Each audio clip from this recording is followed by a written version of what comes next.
After almost 125 years, Amanda Blackwood became the first full-time female CEO of the Sacramento Metropolitan Chamber of Commerce. With a focus on business issues relevant to the six-county Sacramento region, the Metro Chamber has embarked on a new strategic focus.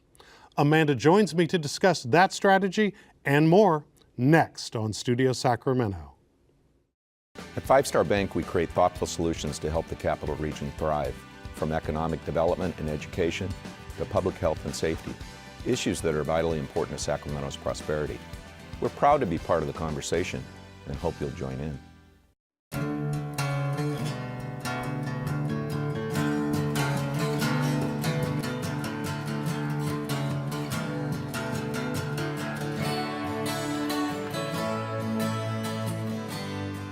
One 124 years after its founding, what is the purpose of the Chamber of Commerce today?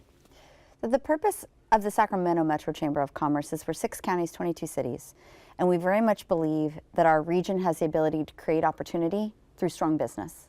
So if there's anything that we do, what we are here for is to be the voice of business in whatever regional issues arise.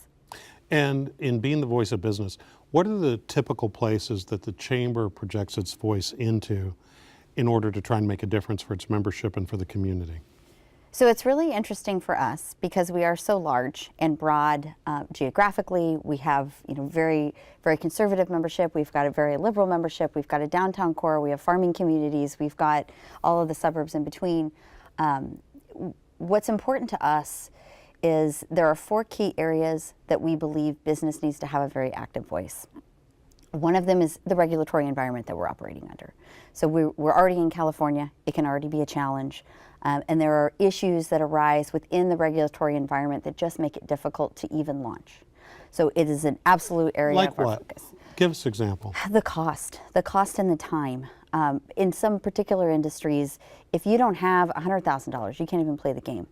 So it's something that we very much look at, that we're a small business economy in a lot of ways. Of our membership, 65% are small business, 50 employee or less, an even larger percentage are 25 employee or less. So because our economy is very retail heavy and professional service heavy, the ability to even start a business is imperative, particularly for communities that have not necessarily had the opportunity to engage. So that's something that we look at really intently. And you're seeing a different market. You're seeing folks that it's a gig economy and I want to do something on the side, and how might I, my employer can't offer me the kind of salary or benefits that I want, but I'm fine with supplementing my income. Well, if it's so burdensome to even start, or you don't even know where to go, particularly if you have a regional business, do you have a business license in every city? Do you even know you need to do that? We've got folks that come to us that are excited about signing a lease, and we have to go back and let them know that's not even zoned for the type of business that you want to run. So we definitely very much on the front end look at, do you have the toolkit you need to go into this eyes wide open, to know what you're doing, to know what you're getting into? A lot of small business fails within the first couple years. And I don't want that spark to go out because you just weren't prepared, to even know what to get into. The rap on Sacramento has always been that it's so much of a government town, right, that the very DNA of the region is hostile to for-profit business. What have you encountered? So I think there's an appreciation for our large employers, and there's an understanding for that.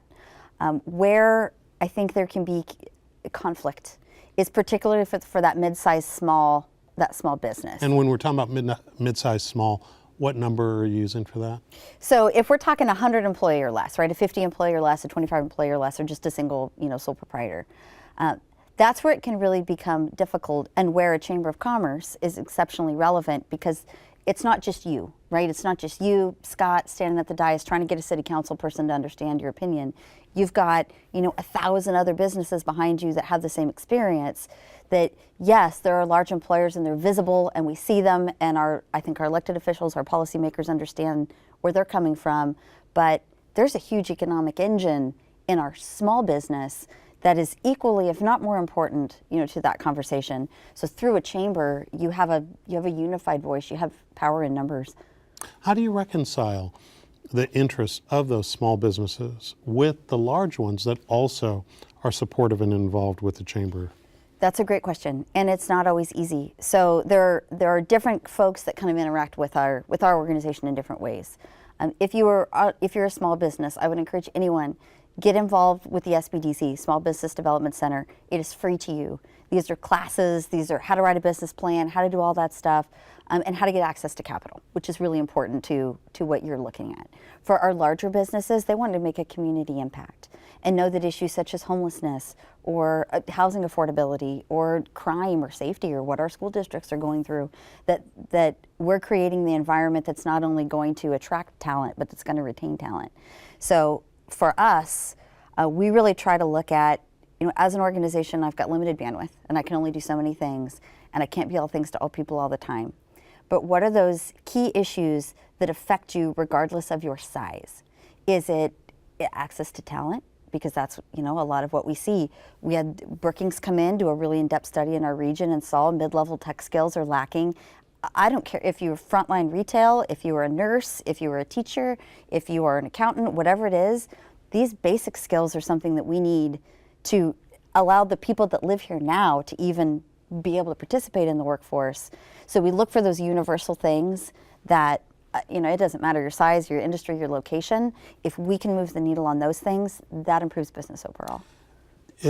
When you're out wearing your advocacy hat and you're talking with elected officials and others that make policy that affect business, what is the story that you tell them? Because one of the things that is once again a perennial statement is whether our region gets it or not with regards to supporting business, we live in a state where it is that the regulations from that level tend to frustrate even the best of initiatives. Right.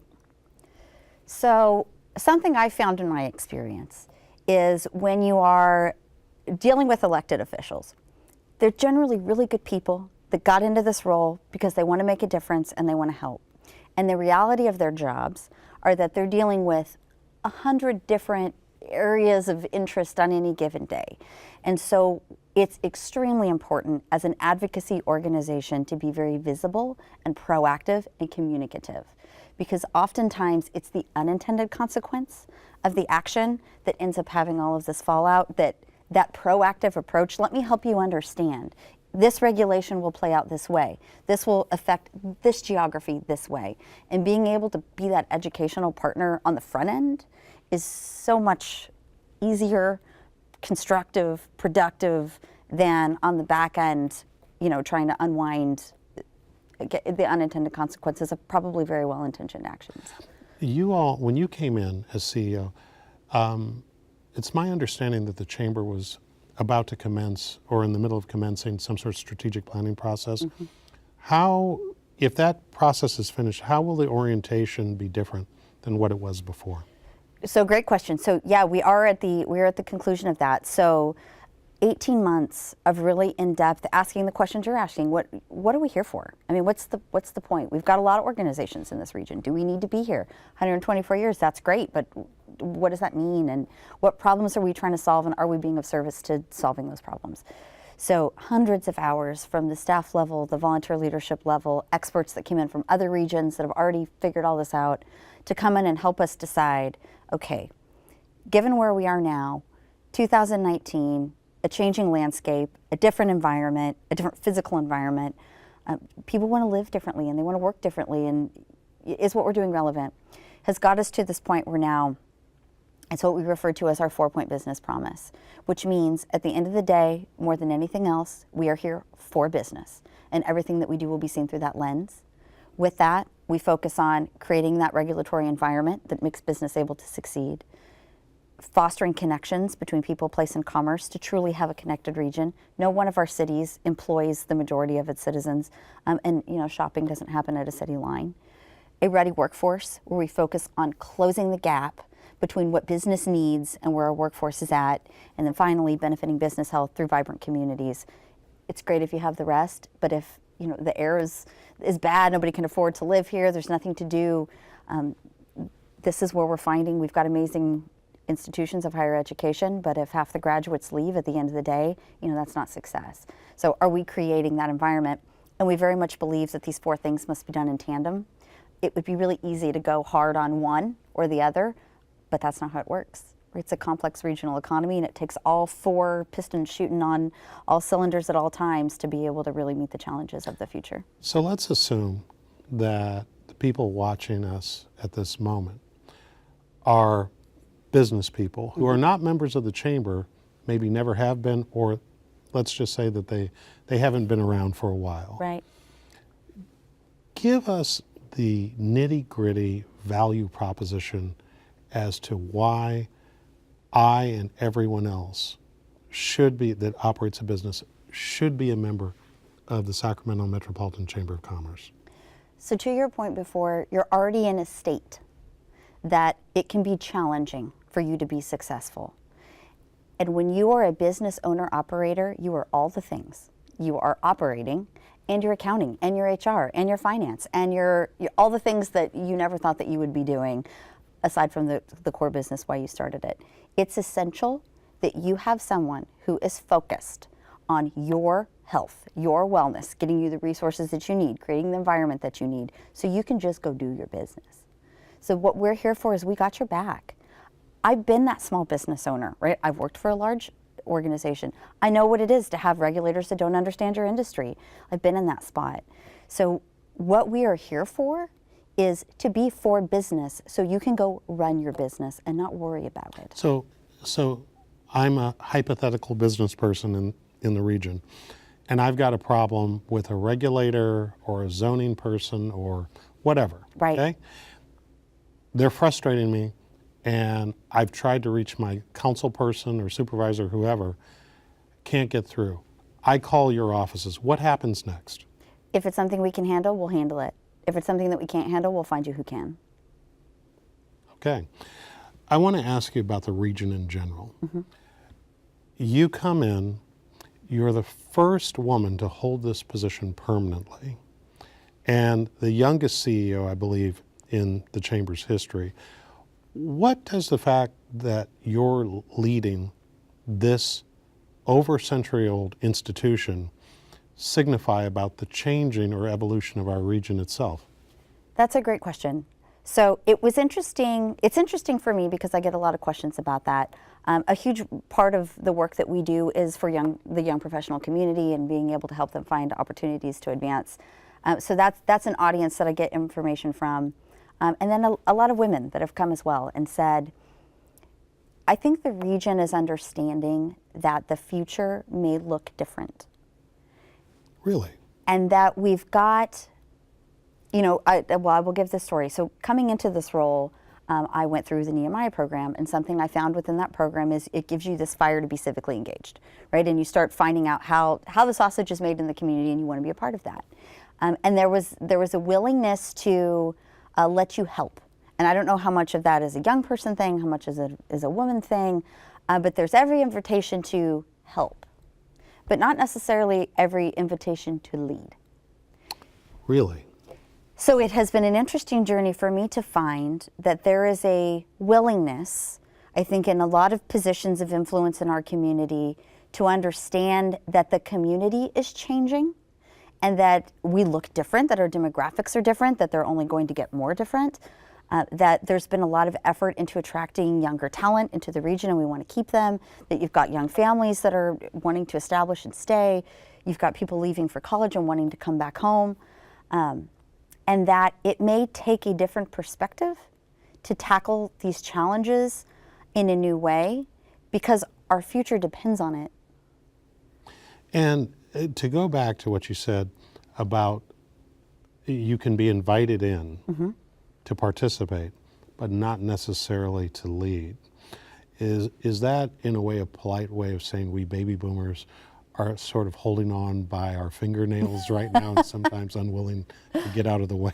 Well, there may be a part of that, and I think there's also a part of, there are folks that have been in this work for a long time, and they've worked hard to get to where it is, and there's a space, I think that uncomfortable space of, I know what I know.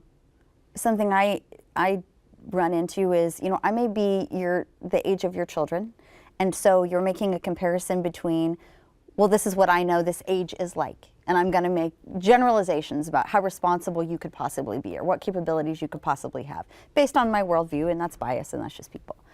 So I think you kind of have this interesting space of folks that have been in the game, that have been working for a long time, that want to see it successful. You have folks that have earned their place and they don't want to give it up. I mean, that's part of it. You've got when someone in a position of influence does not look like you, it's unpredictable. And I don't know what she's going to do, and I don't know what her issues are. It's fascinating. You know, if somebody looks and thinks like me, we probably share the same values, so I can at least guess where I think it's going to go. And with a person like me, you don't know.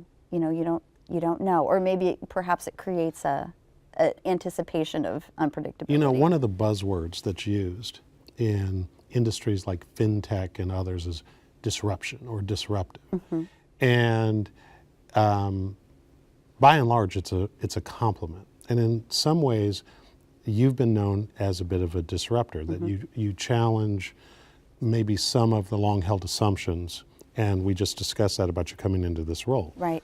Another one is that you are a chief executive of a very well-regarded organization, and you don't have a traditional path. You came into this role and you don't have a college degree. Right. What do you think that your ascendancy and the work you're doing communicates to people about some of their long-held assumptions? That's a fantastic question. So I've always been in that place, right, in life, that there have been these times where I have so much capacity, right? I have so much time, I have so much capacity. I was given the blessing of being able to build a rapidly scaling business in my 20s, and I had the ability to do that again in my early 30s. And so it was a choice of where do you spend your time? And I could have, you know, I went through, got my AA, did whatever, started down a finance path. So I took the coursework that I needed to do my job, and then I focused on building a business. So it's been very fascinating for me in this role that I know what that is. I know what that is to do all of those things. I know what it is to have to navigate culture change. I know what it is to have to do, balance mission ROI and financial ROI, and no money, no mission. And it's a nonprofit, but you gotta, you have to treat this like a business in a lot of ways.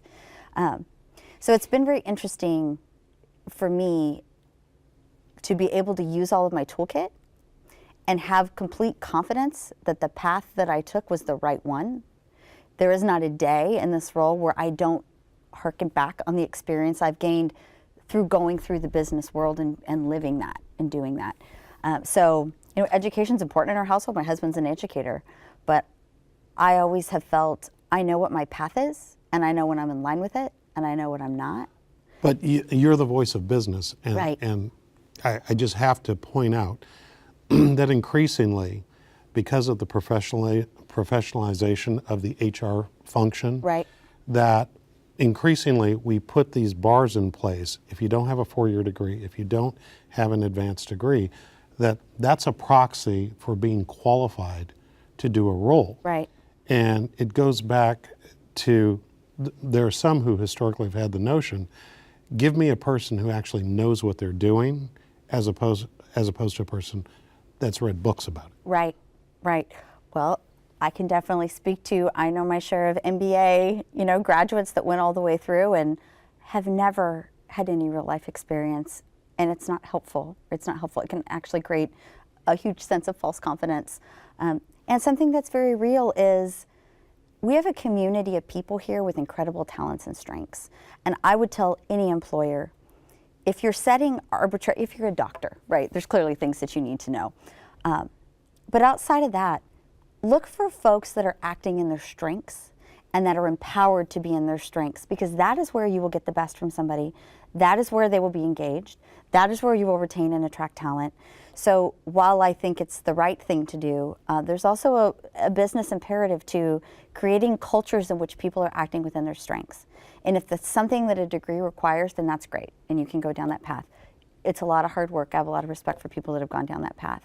But at the same time, are you perhaps creating some arbitrary boundaries that are stopping you from getting the best talent in the region?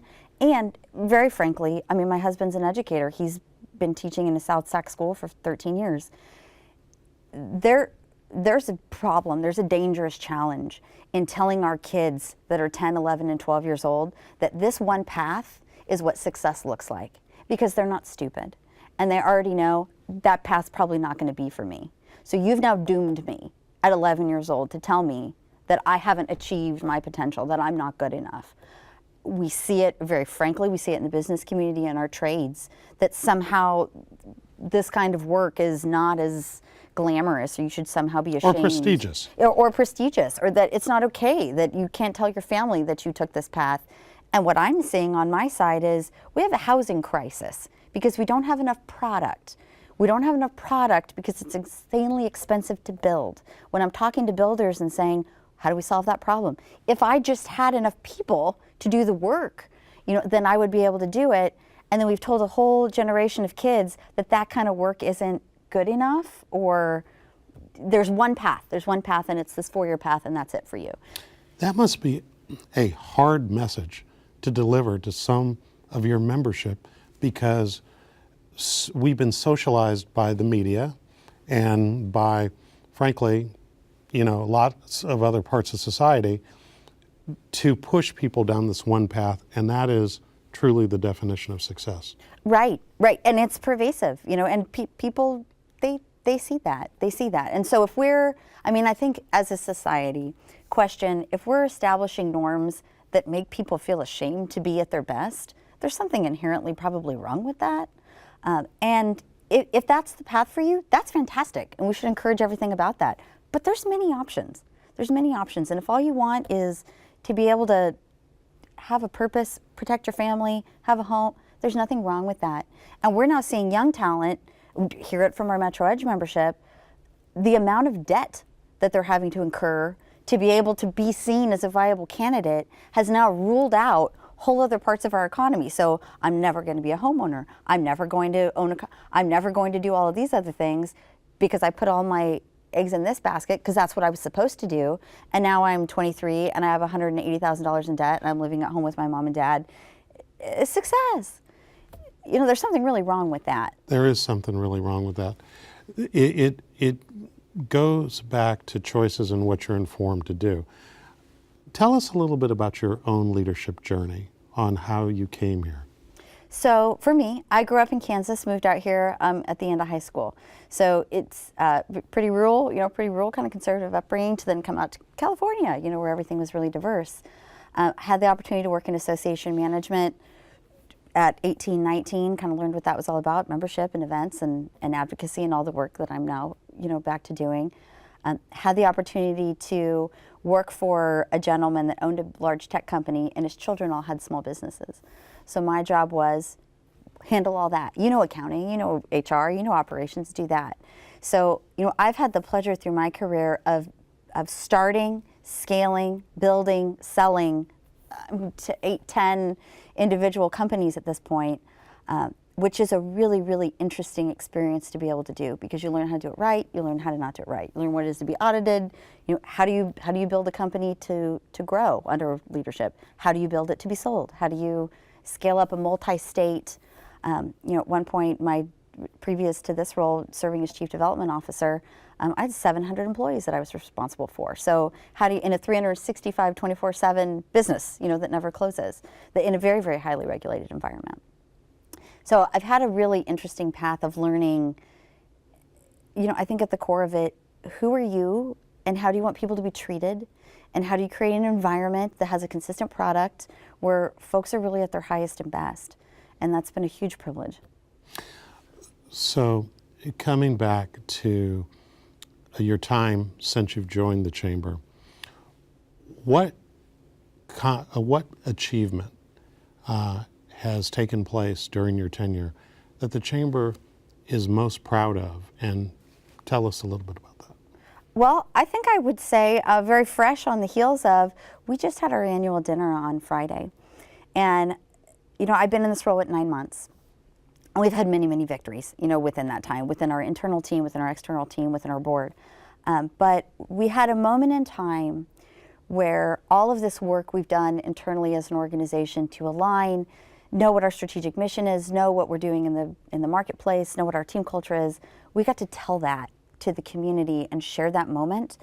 And being in a room of 1,000 of your region's leaders, all sharing the same value that business is essential to a thriving community, that business is what is able to move a community from suffering into abundance. The business is what creates those pathways to be aligned in that mission, to have a moment of fellowship all together, and to be excited about the future of our region collectively was an energy that, I will never forget that. And we'll leave it there. That's a great story. And that's our show. Thanks to our guest, and thanks to you for watching Studio Sacramento. I'm Scott Syphax. See you next time right here on KVIE.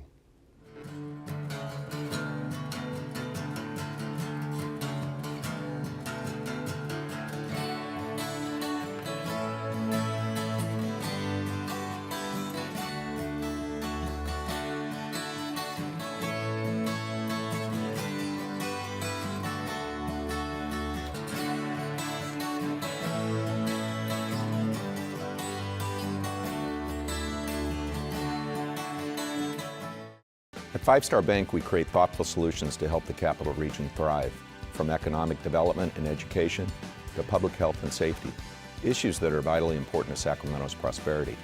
We're proud to be part of the conversation and hope you'll join in. All episodes of Studio Sacramento, along with other KVIE programs, are available to watch online at kvie.org/video.